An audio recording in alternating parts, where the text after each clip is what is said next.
So let me just intro Denise really quickly to say that I wanted Denise to talk at the end of this meeting because she is our board president. She is an amazing advocate for Evanston Made and has been for many years. But I wanted her to talk about what it means to show up for the arts and how she plans to show up for the arts in this community, not just as a board member, but just as a human who's engaging with Evanston Made. So Denise, do you want to jump on and talk about that a little bit? Absolutely. Can you hear me? We can hear you perfectly. Excellent, because I was coming back from my other life down in Cook County, and now I am here fully. I've been with you from the beginning. First of all, my name is Denise Barreto.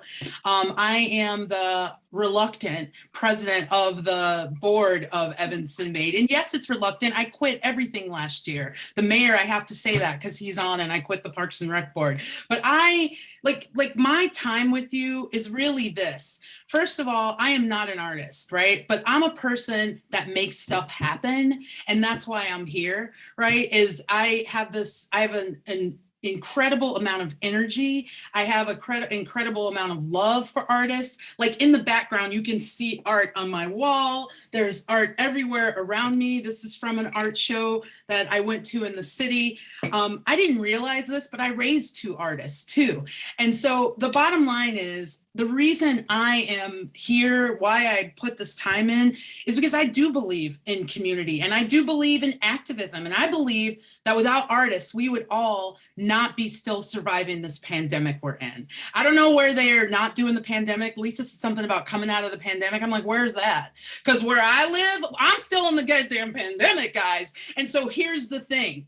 Artists have always saved us. What did we do when we couldn't go anywhere? We all turned on the television. We all read more. We started being outdoors. Like the bottom line is artists have always been the salve of society, right? Through time. And I'm just glad to have an opportunity to serve artists, right? Like I am also an angry, reluctant art collector. Every time I walk into an Evanston Made thing, I drop so much money.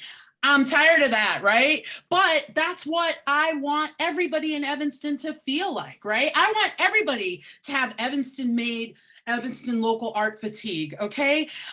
Because the point is, it's not just about the pieces that you get to put up. We are putting food on the table for some folks, right? This is some people's livelihood. And there's so many people, the range of artists that we serve are from the professionals, this is all they do, to the up and coming folks who are trying to do this, to the people who are retiring and pivoting.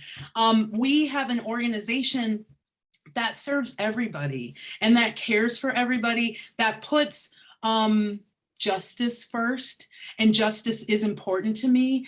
As a Gen X Black American, I've never seen it before. I don't even know what it looks like, but I am willing to work for it. And I believe that a lot of you are like that too, because I've seen it in your work. I've seen it in your art. I've seen it as I met you in the various events that I've come to. And so I guess, you know, and let me just say, while I was on the panel for the Evanston city managers, guess what? I was there on behalf of another organization, and it hit me while I was talking to these new potential mayors. I'm like, wait a minute. Did you hear about Evanston Made? Did you hear about all that money we sold? Did you hear what we did during a time when people wanted to connect and people wanted to get together? We created an opportunity and a space where that can happen. So that's what it's all about. And you guys, I'm only at about 30% of my energy now. I have been at work since 7 a.m. and I just drove back right now. So imagine how I might be if I was at 100%. Imagine what I could do if I could just talk to everybody when I'm really excited about Evanston Made. So thank you so much for being a member. Thank you for bringing more members to us. We know that it's you, like we do, and we have the hustle. Kudos to Kathy Halper. Thank you so much. Big old round of applause for all of your service. We love you and we're thankful to you. And now you're just a member who's going to be as busy and involved and hopefully driving your art business. Lisa and all of my fellow board members, Evan, Matt, Courtney, and I think we have a new one, Mickey. And Mickey. And Mickey, yeah. So, but the point is, this enthusiasm that I have, this isn't something that you should be afraid of catching. Right? Like, we all need to be the mouthpieces for this organization. We all need to be bringing more members to us. When we have events, we have opportunities to support each other. I mean, I was so blessed. One of my other jobs I have is I'm an executive producer of an award-winning show that our debut is Sunday on WTTW Fly Brother. Well, many of you came and supported our fundraiser that we had in December. And that's just another example of how Evanston Made, as we lift and grow ourselves, we lift and grow and bring people with us, particularly people who don't always have opportunities, particularly people who don't always have spaces where they can call their own, right? So I am so grateful. I'm so thankful. I won't always be the president, but I'll always be a supporter. I just bought a place that you're looking at here in Evanston. So unfortunately, you're stuck with me for a little longer. I was trying to get out of town, but it hasn't worked yet. But the point is, as long as I'm here, I'm gonna be an evangelist for Evanston Made. And I invite you to do that with me. Thanks.